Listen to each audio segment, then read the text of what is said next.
Hola, estamos en directo. Ahora se incorpora Andrés. Hoy nos hemos propuesto que la presentación sea más breve porque ya hay algunos que sois seguidores de... Esta es la cuarta sesión. Entonces, todos los datos del proyecto que hemos hecho en estas 3 sesiones antes, dónde se puede adquirir el libro, todas las claves las tenéis en comentarios de este mismo canal de YouTube. Igual que habéis entrado aquí, pues hay una pestañita que pone comentarios y ahí pues lo podéis ver tranquilamente. Por lo tanto, nos ahorramos toda la información y los datos prácticos de la librería, de todo. Bien. Entonces, el esquema ya los conocéis también. Primero hay unos minutos en los que va a hablar Andrés. Los dos somos coautores del libro, Filosofía y Sentido Común.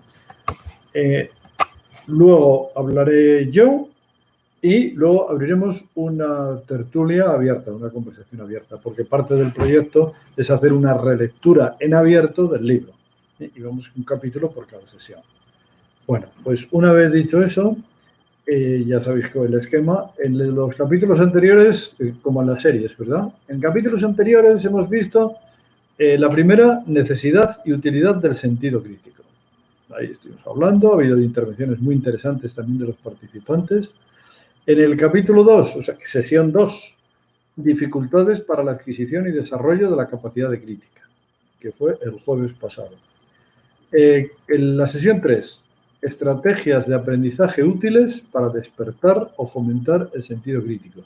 Esta fue antes de ayer, el martes. Y hoy, 4 jueves, pues vamos a hablar de los temas que salen en el libro en el capítulo 4. Andrés tiene la tarea, menuda tarea, de hablar de qué es la realidad, si se puede conocer la realidad, qué es la verdad y lenguaje y lenguajes. Bueno, cada uno de esos 4 enunciados daría para varias tesis doctorales y para años de lucubración, ¿no? Cuando haya terminado sus 8 o 10 minutitos, intervendré yo hablando de la dificultad de representar la realidad,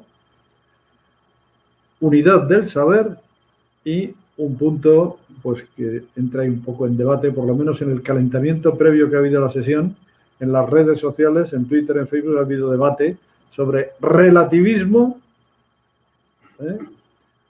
relativismo o dogmatismo. Si las cosas son como las vemos o tienen una entidad. Bueno, pues de eso hablaremos. Entonces, bueno, os dejo con Andrés y empiezo a desarrollar su ponencia.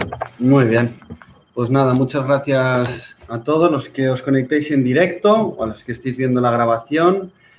A ver, de novedades, hemos creado ya la página de Facebook, que algunos nos preguntasteis.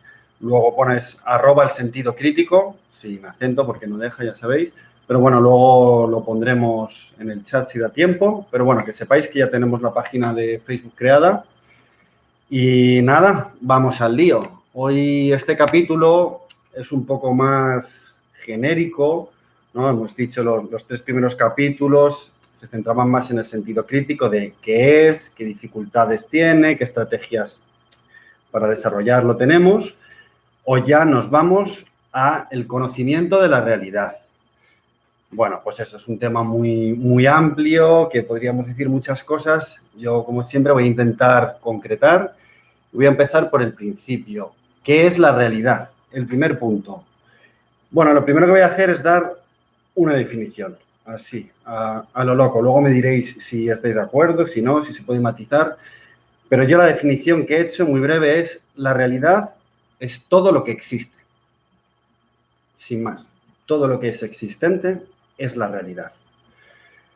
Claro, esto parece más o menos sencillo, pero es complejo porque esa pregunta, hablamos en las sesiones anteriores de desde dónde preguntamos. El sentido crítico nos hace pensar desde dónde preguntamos, desde dónde pensamos. ¿Qué es la realidad? Yo cuando formulo esa pregunta ya me hace pensar en que yo soy un sujeto cognoscente que se está haciendo una pregunta. ¿Qué es aquello? ¿Qué es eso? un sujeto interno que se pregunta por algo externo. Porque, claro, no tengo más remedio que pensar a través del lenguaje, a través de las palabras, ¿verdad? Entonces, ahí ya caigo en una pequeña trampa, que es una trampa en la que ha caído la filosofía durante siglos, que es establecer una dicotomía entre el sujeto y la realidad. Aquí hay una realidad, aquí hay un sujeto y el sujeto conoce. Bueno, esto no es así o no tiene por qué ser así. Porque si definimos la realidad como todo lo que existe, yo existo, mis pensamientos existen, mis ideas existen. Entonces, digamos que yo soy la realidad. Yo soy la realidad pensando y preguntando qué es la realidad. Esa separación entre la realidad y el sujeto que pregunta por ella, yo lo entiendo, lo clasifico como una trampa del lenguaje, que ese es otro tema ya muy complejo que hablaremos un poquito después brevemente. Pero no sé si consigo explicar esta idea que cuando nos preguntamos qué es la realidad, está bien preguntárselo, pero hay que ver quién hace la pregunta, cómo la hace y desde dónde la hacemos, ¿vale? Voy a avanzar para no quedarme en este tema. Entonces, ¿se puede conocer la realidad? Volviendo a lo que acabo de decir, como siempre se ha pensado en yo soy un sujeto y ahí hay una realidad externa a mí, puedo conocerla, lo que hablábamos hace poco en Facebook, ¿no? De ¿existe la verdad o no? Las cosas son siempre con el cristal con el cristal con el que miras las cosas, ¿no? Lo de Campoamor. Sí, lo de Ramón Campoamor. Eso no deja de ser un falso debate, no deja de ser un debate lingüístico. ¿Por qué?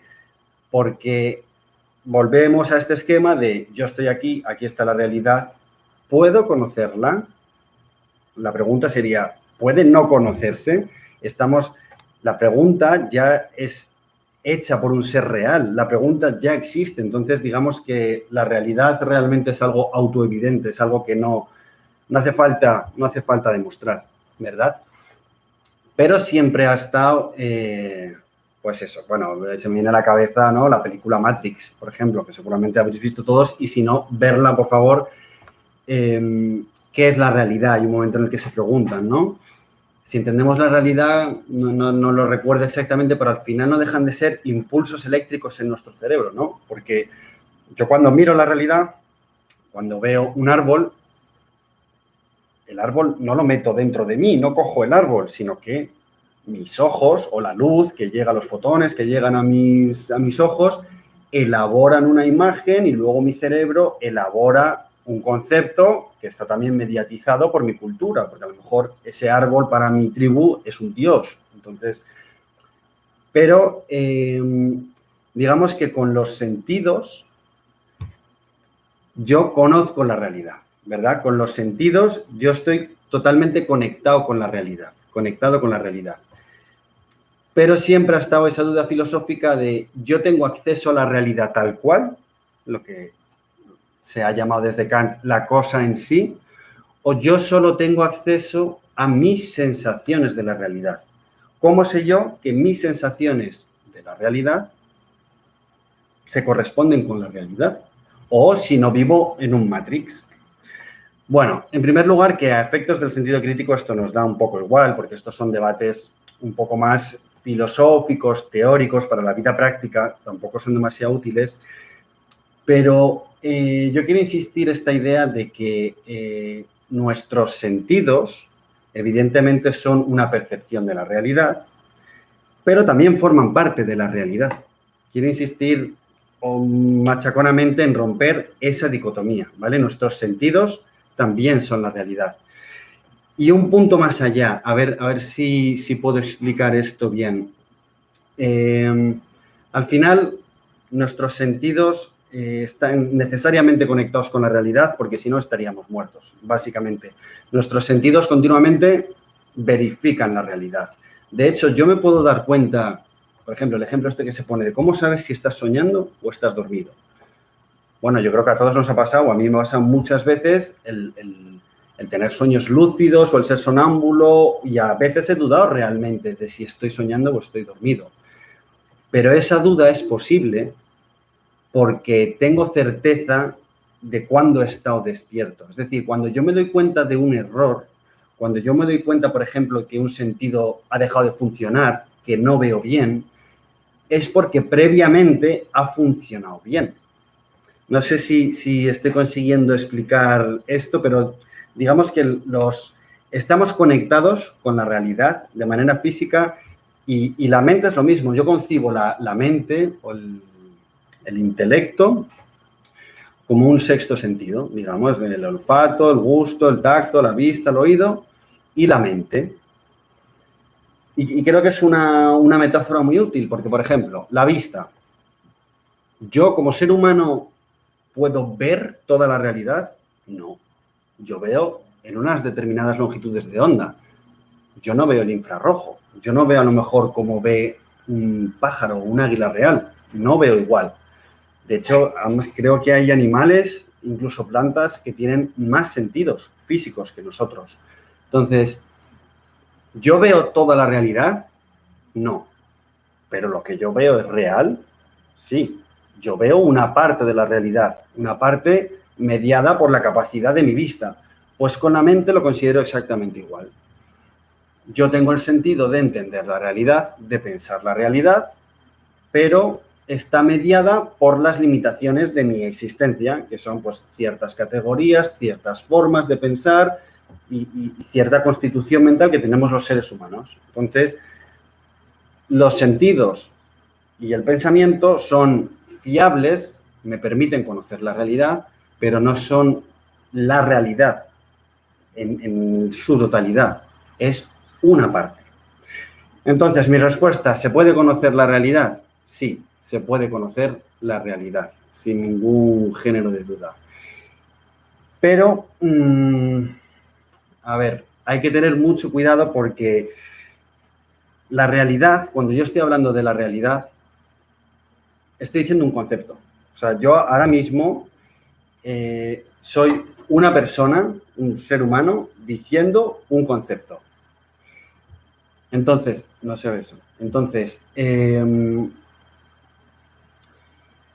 cuando no podemos caer en la trampa de pensar que nuestras palabras o nuestros pensamientos, no sé cómo explicarlo, a ver si encuentro el ejemplo concreto, nos remiten directamente a la realidad. La realidad es una palabra que yo estoy diciendo en español y es una palabra y un concepto al cual yo le pongo prejuicios. Solemos pensar que la realidad es ordenada, que existen unas leyes, bueno, cada uno que le ponga los prejuicios que quiera. Pero la realidad es todo lo existente. Por ejemplo, pueden existir cosas que yo desconozca. Pueden existir cosas que ni siquiera entren en mis parámetros de lo que yo considero realidad. Entonces, normalmente la realidad, la palabra realidad, el concepto realidad, normalmente nos dice más de nosotros mismos, de nuestras propias concepciones, de lo que haya realmente. Entonces, bueno, simplemente quiero que tengamos en cuenta que el acceso a la realidad a través del pensamiento es problemático. Y llegamos a un punto clave. ¿Qué es la verdad? Yo no sé si dejar 10-15 segundos para que vosotros penséis qué es la verdad. ¿Cómo definiríais la verdad? ¿Y qué diferencia hay con la realidad? ¿Cómo lo definiríais? Bueno, yo voy a hacer una definición, me la juego, igual que en lo anterior de la realidad. Voy a decir que la verdad es un juicio correcto acerca de la realidad. ¿Vale? En la realidad hay hechos. Un hecho, pues aquí yo ahora mismo estoy en Madrid, aquí no está lloviendo. Bueno, esto es una frase que yo estoy diciendo, pero si pensamos en si está lloviendo o no, es un hecho. ¿Está lloviendo o no? Eso no es verdadero ni es falso. Es un hecho que está ocurriendo o no está ocurriendo. En cambio, cuando yo emito un juicio y cuando yo digo, está lloviendo, si la persona que tengo al lado dice, no está lloviendo, estamos emitiendo dos juicios. Uno puede ser verdadero y el otro puede ser falso, en función de si en la realidad el hecho está pasando. Entonces, para que exista la verdad, para que haya una verdad, tiene que haber un sujeto cognoscente, tiene que haber un sujeto que emita un juicio. Si no existiesen los seres humanos o ningún tipo de ser pensante en el universo, no existiría la verdad, en función de estas definiciones que estamos manejando. Existiría la realidad, existirían las cosas, ¿vale? Esto, que no sé si a algunos os sorprenderá, no está muy alejado tampoco de lo que decía Santo Tomás de Aquino, que definía la verdad como la adecuación del intelecto a la cosa, ¿no? La mente, el intelecto, adecuarse a la cosa. Es decir, que sepa reconocer las cosas como son, que sepa emitir juicios verdaderos acerca de las cosas. Bueno, yo creo que la verdad no solo implica el emitir juicios, la verdad implica también la forma de vida, implica las acciones, se puede vivir de forma verdadera o de forma falsa, perdón. Entonces, pero bueno, eso ya son matices. Me quedo con que la verdad es un juicio que emitimos acerca de la realidad, ¿vale? Esto también ha sido muy debatido, el tema de la verdad, de si existe una verdad, de si no existe, no sé de quién era eso, no era de Antonio Machado, tu verdad, mi verdad, no, la verdad y ven conmigo a buscarla, ¿no? Algo así. Bueno, claro, esto tampoco, no dejan de ser juegos poéticos, ¿no? Porque yo tengo una teoría que es que, perdón, todo el mundo cree en la verdad, todo el mundo piensa que existe una verdad, porque es imposible, de facto, no creer en ninguna verdad. En el libro lo ponemos, ¿no? Hasta la frase de Aristóteles en la metafísica, que incluso si tú dices no existe ninguna verdad, estás emitiendo un juicio que presupones verdadero, que es el siguiente: no existe ninguna verdad. Pero al emitirlo, al decirlo, estás defendiendo la realidad, la verdad de ese juicio tuyo. Entonces, nadie es totalmente, bueno, luego hablaremos del relativismo, dogmatismo, así, pero nadie es totalmente relativista, todo el mundo cree en una verdad. ¿Cuál es el problema? Que la verdad durante mucho tiempo se ha utilizado como forma de violencia, mucho tiempo. Es decir, existe la verdad, que es la mía, y eso puede ser una teoría filosófica, puede ser un dios, puede ser una cultura, puede ser una forma de vida, lo que quieras. Existe una verdad, es esta, quien se salga de esa verdad es un hereje, es un maldito, hay que desterrarle, hay que acabar con su vida, lo que sea. Claro, el problema es que no podemos absolutizar el concepto de verdad, como existe una verdad y es esta. No. El ser humano y el universo, pero bueno, en concreto el ser humano es un ser histórico, es un ser que cambia, es un ser que evoluciona. Puede haber verdades que dejen de serlo, porque cambian las circunstancias, cambia el juicio, cambian las personas, cambia hasta el planeta, cambia hasta la biología, o sea, todo está continuamente cambiando. Entonces, yo casi que, mejor que hablar de la verdad como algo único, la verdad que está allí y tenemos que ir hacia allí, me gusta más hablar de verdades, porque el ser humano, nos guste o no, estamos limitados a nuestro contexto, a nuestra época histórica. Vamos a morir, todos somos contingentes. Entonces, normalmente detrás de esa concepción tan pura y concreta y absoluta y única de verdad, se suele esconder dogmatismo y se suele esconder mucha violencia. Es decir, si no piensas así, estás equivocado o estás fuera o te vas al infierno o el patrón cultural que sea. Entonces, creo que es mucho más fecundo hablar de verdades. Y bueno, para terminar, porque no me quiero enrollar mucho más, ya lo he ido diciendo a lo largo de todos los puntos que he dicho, que es el lenguaje, ¿vale? Todos estos problemas sobre la realidad, sobre la verdad, sobre el conocimiento, suelen ser discusiones lingüísticas. Y parece que no nos importa, pero sí que nos importa. A mí se me han ocurrido dos ejemplos, un poco como actuales. Uno, el lenguaje inclusivo. Hoy en día que sale el presidente de gobierno y dice miembros y miembras, todos y todas. Y hay mucha gente que dice, uy, ¿qué está pasando? está hablando raro, está cambiando el lenguaje. Claro, porque sabe que cambiando el lenguaje, sin decirlo directamente, puede contribuir a cambiar las mentes de las personas y las actitudes de las personas. No hay que ser ingenuos. Antes del lenguaje inclusivo había otro tipo de lenguaje. Siempre hay un lenguaje y siempre hay un lenguaje pensado. Me recuerdo también, por ejemplo, cuando se aprobó el matrimonio homosexual en España, yo tenía mucha gente conocida que decía, bueno, vale, que se casen, pero que no se llame matrimonio. Ponían mucho énfasis en la palabra. Y es que puede parecer una tontería, pero es que en las palabras es donde se juega la cultura y son muy importantes. Yo en muchas discusiones de filosofía, o no discusiones, sino estudiando filosofía, hay un montón de problemas filosóficos, un montón de mitos, un montón de relatos que se deshacen, o sea, desaparecen simplemente analizando las palabras. Realmente analizando cómo está estructurado el lenguaje e intentando definir alguna de las categorías. ¿Por qué? Porque nosotros no aprendemos, no somos robots, no somos máquinas, no utilizamos un lenguaje, ¿no?, como un ordenador algorítmico de ceros y unos. ¿Nosotros cómo aprendemos el lenguaje? Nosotros aprendemos a hablar de forma ostensiva, de forma, pues tú eres pequeño y señalas una manzana y te dicen que eso se llama manzana. Y luego ves una pera al lado y dices manzana. Y dicen, no, pera. Porque tú ves una forma parecida y ves una fruta, entonces piensas que se llama igual.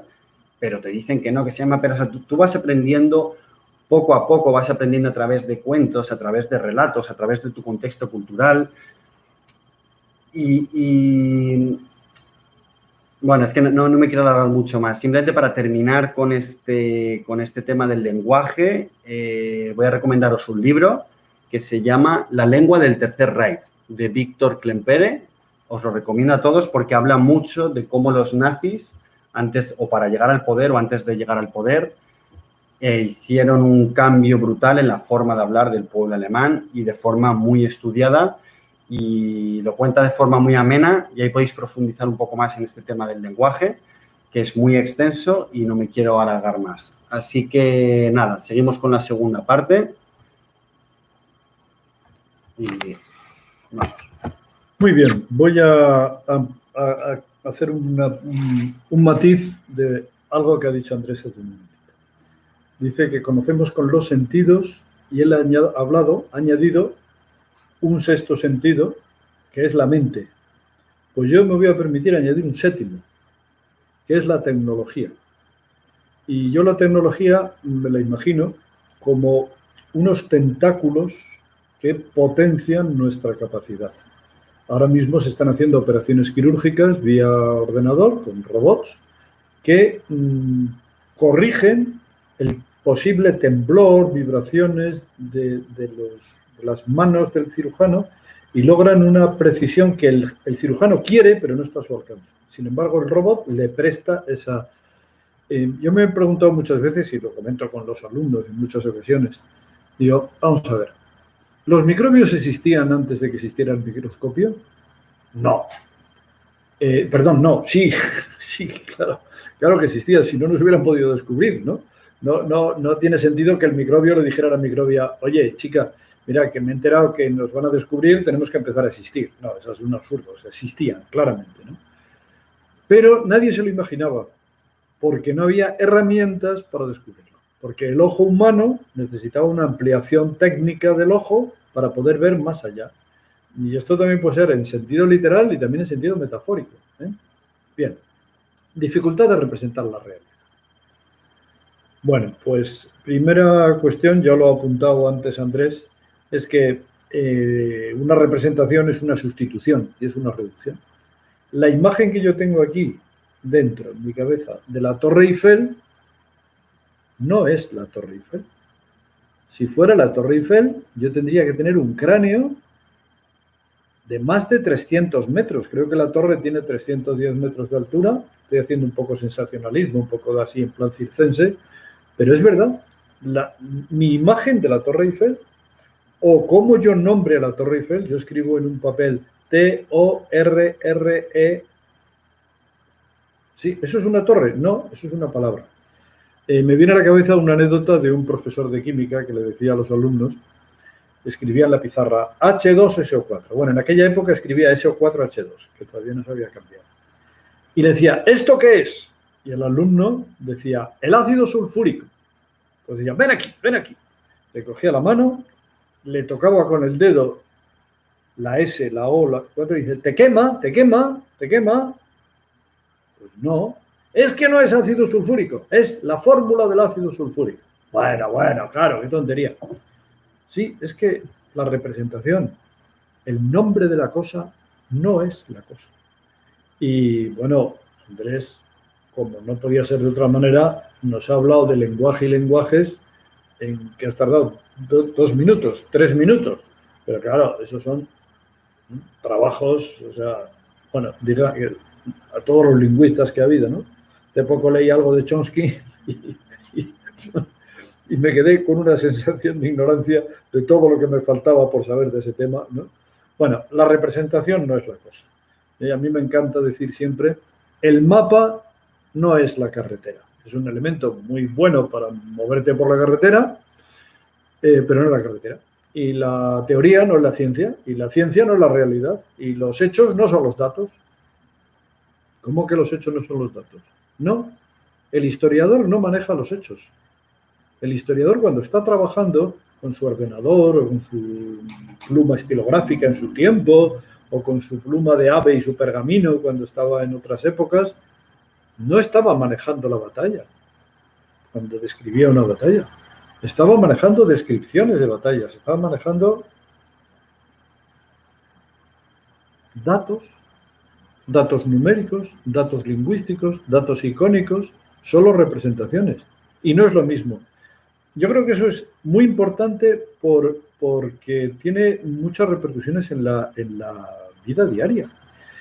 Claro, el lenguaje está afectado de sinonimia y polisemia. Entonces, la misma palabra puede significar 1000 cosas. La palabra vela, por ejemplo, ¿vale? Se puede utilizar, puedes velar a un muerto, puedes arriar las velas en un balandro, puedes estar a 2 velas si estás a fin de mes, puedes ir a misa y encender una vela, y son las mismas 4 letras. Bueno, y en la misma palabra polisémica, y luego hay sinónimos. Entonces, claro, nos extraña que nos confundamos al relacionarnos, pero no. Yo soy un fan, soy un partidario de utilizar la inteligencia artificial en servicio de los estudios humanísticos y lingüísticos. De la misma manera, ya que salió antes el ácido sulfúrico, pues la ciencia, en concreto la química, dio un avance espectacular cuando se llegó a acuerdos de nomenclatura. Existe la UPAC, International Union Pure and Applied Chemistry, que es un organismo de química aplicada, de la Asociación Internacional de Química Pura y Aplicada. Y lo primero que hacen es ponerse de acuerdo en que la misma sustancia se denomina igual en los distintos idiomas, y todo el mundo, cuando se refiere a eso, a ese líquido o a ese gas, le pone una etiqueta unívoca, inequívoca, ¿no? Bien, esto, claro, pues es muy interesante en la vida práctica, ¿no? Por ejemplo, antiguamente en España los ferrocarriles tenían un ancho de vía distinto a los de Europa. Bueno, tenía sus motivos políticos, por lo que fuera, vale, pero eso es una lata, tener que estar cambiando el ancho de vía de los trenes para pasar de un país a otro, ¿no? Como es una lata, también el tener que cambiar de conducir con el volante a la derecha, el volante a la izquierda, cuando cambias a otro país en el que... Y realmente cuando un grupo de especialistas se ponen de acuerdo en una terminología, en una nomenclatura, normalmente esa disciplina sube como la espuma.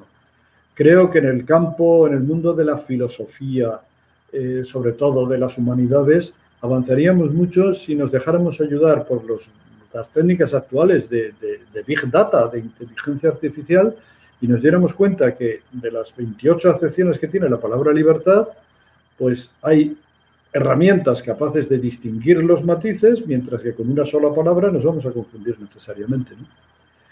Bueno, Claro, hay toda una necesidad, entiendo yo, de normativización. Yo me acuerdo de pequeño cuando me hacían aprender el metro, supongo que a otras generaciones ya no les ha tocado eso, oiría decir, yo me tuve que aprender que el metro era la 10.000.000ª parte del cuadrante de meridiano terrestre. Sí, luego me he enterado de mayor que esa definición ya había sido abolida en el siglo anterior, en el siglo XIX, y había otras más modernas, pero la escuela seguía repitiendo aquellas. Daba igual porque como no la entendías, tú te la probabas, te la aprendías, la repetías y ya está. Bueno, ponernos de acuerdo en unos códigos lingüísticos suficientemente expresivos y lo más cercanos a la realidad, aunque yo pienso que todo código siempre será asintótico. Para los que seáis de letras, una asíntota es una gráfica, es una línea que se acerca cada vez más a una línea recta y nunca la llega a tocar. Cada vez más cerca, cada vez más cerca, cada vez más cerca, pero es imposible que la toque, si no, no sería asíntota. Pues yo creo que las representaciones lingüísticas, numéricas, cuantitativas, icónicas, se pueden aproximar cada vez más a la realidad, pero no la pueden agotar, no puede. Bien, eso por un lado. Y luego, por otro lado, porque, claro, la realidad no se agota en nuestra forma de mirarlo. También lo has esbozado ya, Andrés, y ya no voy a abundar yo en eso porque ya lo he comentado. Hay otras miradas, y no menos interesantes que la mía, porque ese mismo hecho, mirado, visto, contemplado desde otra óptica, da otros matices distintos, da otras señales. La misma realidad se expresa de distinta manera según el ángulo desde el que la miras, ¿no? Entonces, también creo que eso, la mirada con la que hagamos, creo que es importante. Steve Jobs, en sus memorias, hablaba del cruce de la calle de la tecnología con la calle de las humanidades. Y a él le gustaba situarse en el cruce de la tecnología con las humanidades, como dos calles que se cruzan. Y yo cuando leí eso, pues yo decía, yo creo que no hay dos calles, yo creo que no hay dos calles, hay una sola calle que se ve desde distintos ángulos. Tú te imaginas una avenida, un bulevar de una gran ciudad y la puedes ver con ojos financieros, con ojos artísticos, con ojos urbanísticos, con ojos botánicos, con ojos de cambio climático, muchas miradas, ¿no? Incluso lo cuantitativo, que pasa por decir, bueno, es el dato. Lo cuantitativo es la objetividad pura. Un dato es un dato. La matemática, la física, estos son indiscutibles. Bueno, pues todo dato cuantitativo es una medida hecha con un instrumento de medición que se refiere a una variable. Una variable es un constructo teórico. Es un constructo teórico. Una variable definida normalmente por convenio. Se llegan a unos acuerdos y dice, vamos a denominar inteligencia a lo que miden estos test. Ah, pues ya está. Pero es una tautología prácticamente, o sea, lo definido entra en la definición. O vamos a denominar temperatura aquello que define el termómetro. Claro, se parte de la sensación física. Bueno, el troglodita en su cueva pues tenía frío y se buscaba la piel de bambú, se la ponía y si iba a cazar y veía que los peces no se movían porque el río estaba duro, pues deducía, pero no podía decir que hoy hacía 8 grados bajo cero y el río está congelado. No lo podía decir porque esos conceptos todavía no existían. Y los conceptos no son las sensaciones físicas, ni es la realidad. Son constructos que hemos organizado utilísimos y muy, bueno, por eso el hombre actual, el ser humano actual, estamos en el nivel en el que estamos, afortunadamente, ¿no? Pero no olvidemos que un dato es un constructo artificial que mide con unas herramientas definidas una variable que hemos definido por convenio, ¿no? Con todo esto que estamos diciendo, pues no nos podemos extrañar de que haya muchos malentendidos, aunque me da la impresión de que muchos de esos malentendidos son mal expresados. Otra idea es la unidad del saber. Otra idea que me tocaba. La voy a pasar de ella en un minuto. Siempre se ha pensado, los pensadores antiguos tenían una visión global del mundo, ¿no? Bueno, ahora han evolucionado las cosas, pero yo hago una pregunta, os hago una pregunta. ¿Pueden la biología, por ejemplo, ante un determinado hecho que se está estudiando, las conclusiones a las que llega la biología pueden ser contrarias a las conclusiones a las que llega la física, porque algo nos dice en nuestro interior que si ambas disciplinas, las dos disciplinas, dicen algo contradictorio, o está equivocada la biología, o está equivocada la física, o están equivocadas las dos. Pero algo nos pide esa coherencia, esa sinergia entre las distintas disciplinas, esa unidad del saber. Claro, estamos muy acostumbrados a hablar de sistemas cerrados, de la realidad está conectada entre sí y la realidad misma es interdisciplinar en sí misma, ¿eh? Y está siempre conectada y intrincada en sí misma, ¿no? Con todas las dimensiones, ¿eh?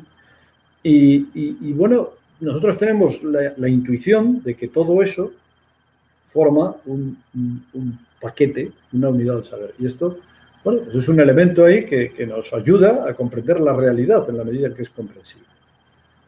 Hoy, calentando motores para esta conversación y para la tertulia que salga, puse en las redes sociales una frase de Campoamor, que lo comentamos antes: nada es verdad, nada es mentira, de qué color, todo es del color con que se mira. Y un contertulio en Facebook dijo, ¿y de qué color entonces es el cristal con que miramos, si a su vez es del color con que estamos mirando con el cristal, etcétera, así? Y entonces empezamos a discutir, a comentar entre la diferencia entre la cosa en sí, decía antes Andrés citando a Kant, pero claro, yo argumentaba en esa conversación, sí, está la cosa en sí, pero luego hay otra cosa en sí, que es mi idea de esa cosa. Mi idea es subjetiva. ¿Es malo que sea subjetiva? ¿La quinta sinfonía de Beethoven es objetiva o es subjetiva? Porque yo creo que era pura subjetividad, ¿no? Fue creada por él, ¿no? Ahora, una vez creada, ha pasado a ser objetiva. La quinta sinfonía de Beethoven existe. Otra cosa distinta es dónde está, cuál es la verdadera quinta sinfonía, si coincide con cada una de sus versiones, porque a ver si esa dicotomía entre objetivo y subjetivo también es una trampa lingüística, y a lo mejor la realidad tiene un poco de objetividad y un poco de relatividad. Hay quienes dicen, todo es relativo. Los relativistas afirman, todo es relativo. Es otra contradicción, no sé cómo se dice, in terminis, ¿no? O sea, es todo relativo, pues tu frase también es relativa. Por lo tanto, no puedes defender nada. Todo no es relativo. El dogmatismo, nada es relativo, aparte de que impide el proceso del conocimiento, tampoco es cierto, porque hay teorías, incluso la de la relatividad, que nos damos cuenta, por ejemplo, el movimiento. A mí me llama mucho la atención en física, la sensación de reposo. La idea de reposo en física es un constructo mental, porque es relativo, no hay reposo. En el universo no existe el reposo, es un concepto teórico. Todo movimiento es relativo siempre, ¿no? Bueno, entonces la conclusión, por arrimar el ascua a nuestra sardina, es que no hay que ser relativista, no hay que ser dogmático, hay que tener sentido crítico. Y otra vez más invocamos a la prudencia, ¿no? Evidentemente, antes de que existiera el ser humano sobre la Tierra, estaba la Tierra. Y aunque nadie la nombrara, ni la viera, ni la conceptualizara, era objetiva. Subjetiva no era, evidentemente. Bueno, ¿pasamos a la tertulia? Sí, sí. Bueno, vamos a quitar esto. Vale. Bueno, hoy veo que os habéis conectado pocos, pero bueno, yo quería decir, como esto se va a quedar grabado, luego los veáis, podemos seguir la conversación por Facebook o por Twitter. Yo quería decir dos cosas. Uno, de lo último que acabas de decir, de la cosa en sí o la cosa en mí.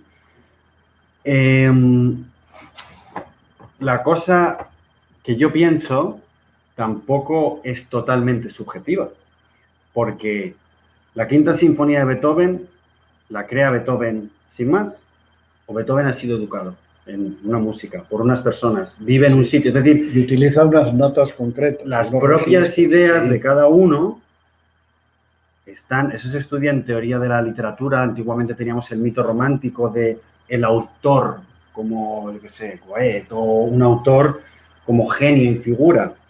Y hoy en día la literatura no se estudia así, la literatura se estudia como el autor es un nudo en el que desembocan un montón de contextos culturales. Entonces, eso de la cosa en sí también es bastante matizable. Bueno, pero por eso hablaba yo de un mix, una proporción. O sea, yo estoy últimamente muy sensible a todo lo que es la lógica borrosa y todo lo que es pensamiento dicotómico, objetividad versus subjetividad. A lo mejor es un porcentaje de todo, ¿eh? Porque no sé por qué son dos conceptos, o sea, inmiscibles como el agua y el aceite. Nos están preguntando aquí, están diciendo, Susolo dice, para ver la realidad como es, también es interesante conocer otros puntos de vista. Sí, evidentemente, yo creo que triangular es necesario, ¿eh? Y es más, es imprescindible.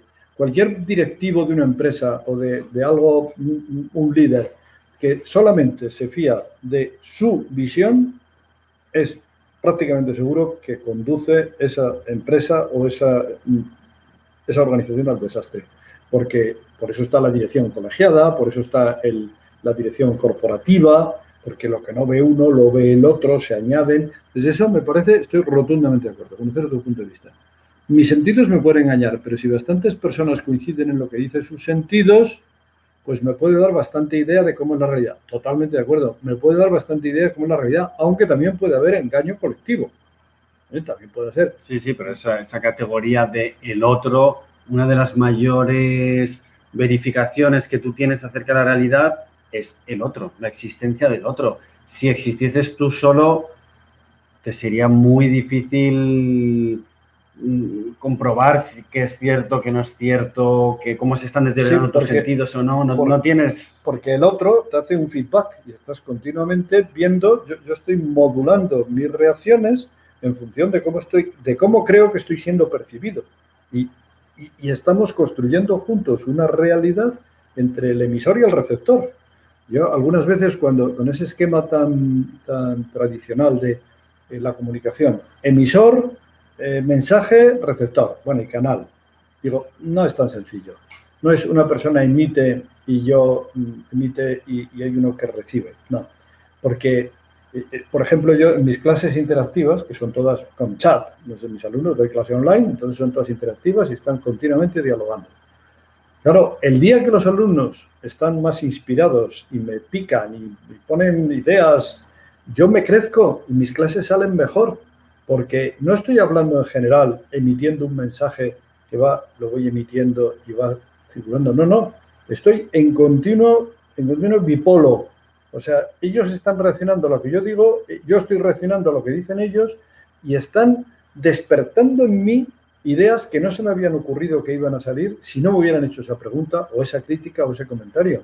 Entonces, claro. Bueno, y relacionando todo esto con el sentido crítico, que al final es el tema que nos ocupa, el sentido crítico al final de lo que se trata de qué es, de estar más conectado con la realidad, de saber más qué es lo que hay y cómo enfrentarnos a ello y cómo crecer, pero al final el sentido crítico, el objetivo es conectarse con la realidad. Por eso mismo, el sentido crítico yo creo que es un requisito imprescindible para la vida.